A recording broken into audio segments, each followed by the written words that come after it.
바른 길로 가는 신앙의 시간으로 여러분을 초대합니다. 안녕하세요. 저는 이성길 목사입니다. 저는 오늘 이 시간 성령과 교회의 관계에 대해서 함께 이야기해 보려고 합니다. 신약 성경의 마지막 부분인 요한계시록을 기록한 요한은 반모섬에서 그의 서신을 쓰면서 이렇게 이야기해 주고 있습니다. 귀 있는 자는 성령이 교회들에게 하시는 말씀을 들을지어다. 귀 있는 자는 성령이 교회들에게 하시는 말씀입니다. 성령님은 교회들에게 말씀을 주십니다. 교회는 언제 시작되었을까? 2000년 전 예수님께서 승천하신 이후에 제자들은 예루살렘에 함께 모여 기도하기 시작하였습니다. 예수님께서 승천하실 때 약속하셨던 성령을 기다리며 그들은 기도하였고, 오순절 날이 이르렀을 그때에 약속하신 성령을 제자들이 받게 되었습니다. 성령을 받았던 이 제자들은 드디어 나아가서 복음을 증거하기 시작합니다. 그들은 모임을 통하여 하나님을 경배했고 나가서 복음을 증거하였습니다. 이것이 바로 처음 시작되어진 교회의 모습입니다. 그들이 함께 모여 하나님을 찬양하고 함께 복음 앞에서 삶을 나누고 복음을 증거했던 것은 성령의 임재입니다. 그래서 교회의 시작은 성령의 임재로부터 시작됐다라고 우리는 이야기합니다. 성령은 교회의 시작점입니다. 그 성령의 임재로 인하여 성령의 능력이 나타나게 되었고, 성령의 지시로 예수 그리스도를 증거하게 되었습니다. 여러분 어떻습니까?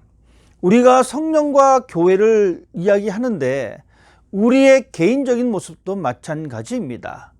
우리 속에 성령이 임재하지 아니하면 우리는 하나님을 아버지라고 고백할 수가 없습니다. 하나님을 찬양하지 않습니다. 성령이 우리로 하여금 하나님을 경배하게 합니다. 그리고 성령이 우리로 하여금 복음을 즐거워하게 하고, 성령님께서 우리에게 복음을 증거할 수 있는, 즉 선교할 수 있는 힘의 원동력을 주십니다. 이것이 바로 성령과 교회의 관계입니다. 이것이 바로 성령과 우리 개인의 관계이기도 합니다. 이 성령을 통하여 우리는 하나가 되었습니다. 이 성령을 통해 하나님께서는 교회를 하나가 되게 하셨습니다. 즉 교회는 성령의 인도하심에 따라서 그 임무를 수행하는 것입니다. 여러분, 그래서 교회가 소중한 것입니다. 그래서 교회가 우리의 인생의 중심에 서 있어야 됩니다. 성령님은 교회를 하나가 되게 하셨습니다.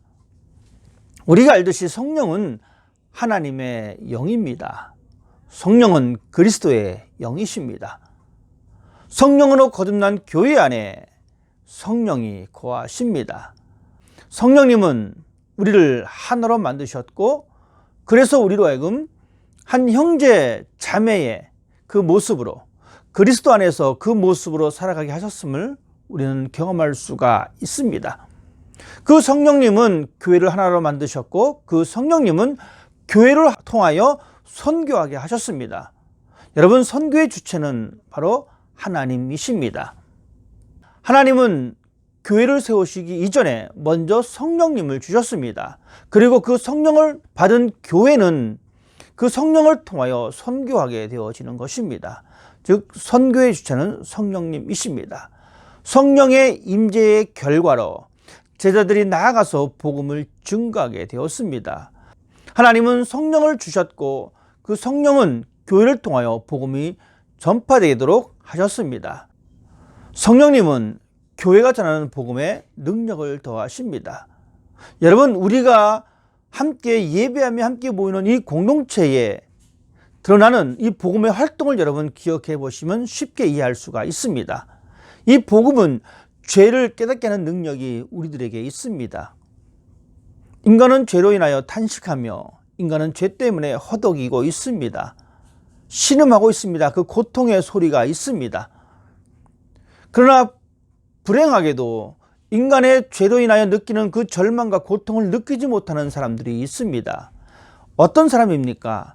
하나님의 성령을 경험하지 못하는 사람들입니다. 그러한 사람들은 죄에 대한 심각성을 알지 못합니다. 죄에 대한 아픔을 알 수가 없습니다. 그렇기 때문에 아픔의 신음소리를 낼 수가 없습니다. 그렇지만 성령님은 교회를 통하여 전하는 복음의 능력을 더하시는데 그 능력을 경험한 사람들은 죄악의 심각성을 깨닫게 됩니다. 그것을 알 수가 있습니다. 그리고 그 아픔을 해결할 이 십자가 앞에 나오게 하는 힘을 줍니다. 이것이 바로 성령의 활동이십니다. 교회는 이러한 성령의 활동이 활발하게 이루어지는 곳입니다.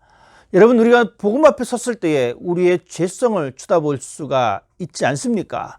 이것이 바로 성령님이 교회를 통하여 역사하시는 모습임을 여러분 기억하십시다. 또한 성령님은 교회가 전하는 복음을 통하여 그리스도에게로 나아가는 그 힘을 우리들에게 주십니다. 우리는 성령으로 죄사함을 받고 성령을 통하여 의롭다 하심을 얻습니다. 이것이 바로 성령의 힘입니다. 우리가 의롭게 되는 것은, 우리가 죄를 용서받는 것은 우리의 행위나 우리의 의지가 아닙니다. 이것은 성령님의 활동이십니다. 이것은 바로 복음의 능력입니다. 또한 이 성령을 통하여 교회는 이 복음의 능력을 드러내고 있는데 그것은 바로 믿는 자를 구원시키는 복음의 능력입니다. 우리가 예수 그리스도를 믿고 구원받고 구원을 완성시키는 그 삶의 모든 여정에는 여러분 성령님이 거하십니다. 우리의 지식과 우리의 경력과 우리의 능력은 발붙일 곳이 없습니다. 성령님께서 이 모든 것을 감당하십니다. 이것은 우리가 교회를 통해서 역사하시는 성령의 능력임을 깨달을 수가 있습니다. 교회의 힘은 성령이십니다. 그래서 우리가 함께 하나님의 교회에 성령의 충만함을 더해 주십시오라고 기도하는 것도 바로 이러한 이유입니다. 교회가 능력을 발휘할 수 있는 것은 어떤 재정적인 역할이 아닙니다. 어떤 모인 무리의 숫자가 아닙니다. 재정이 연약해도, 몸의 숫자가 연약해도 교회는 위대한 하나님의 일을 감당할 수가 있습니다. 왜냐하면 그 위대한 힘을 감당할 수 있는 그 원천은 바로 성령님이기 때문에 그렇습니다. 그래서 우리는 교회의 주인을 성령이다라고 고백합니다. 교회의 주인은 교회를 세운 사람이 아닙니다. 교회의 어떤 중직자들이 될 수가 없습니다. 물론 그들은 그들의 직분을 통하여 교회를 섬길 수는 있지만 교회의 주인이 될 수는 없습니다. 교회의 주인은 성령님이십니다. 그 성령님께서 교회를 세우셨고 그 성령님께서 교회를 보존하시고 또한 그 성령님께서 교회가 활동하실 수 있도록 역사하기 때문에 그렇습니다.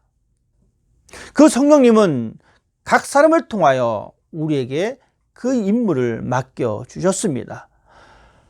성령님이 교회를 통하여 선교의 사역을 맡겨주셨듯이 하나님의 영은 각자의 삶을 통하여 이 교회를 세우고 섬길 수 있도록 그것을 주셨습니다.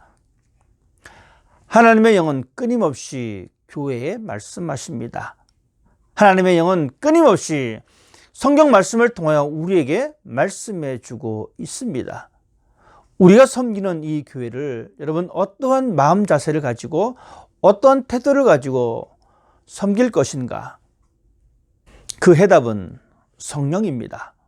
성령은 교회를 통하여 하나님의 일을 드러내고 계십니다.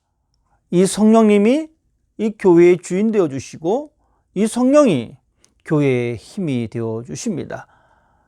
우리 모두는 성령이 교회를 통해서 하시는 이 모든 것들을 감당해내는 도구로서의 사명을 감당하는 사람이 되어야 합니다. 이것이 바로 그리스도인의 바른 신앙의 모습입니다. 우리 각자가 교회를 섬기는 다양한 방법들이 있습니다. 여러분, 그 다양한 방법이지만 그 중심에는 성령님의 마음이 있음을 여러분 기억하시고 성령님께서 원하시는 그 교회를 세워나가는 그러한 그리스도인의 사명을, 그러한 본분을 잘 감당할 수 있게 되기를 부탁을 드립니다. 교회는 성령님의 활동이심을 기억하십시다. 감사합니다.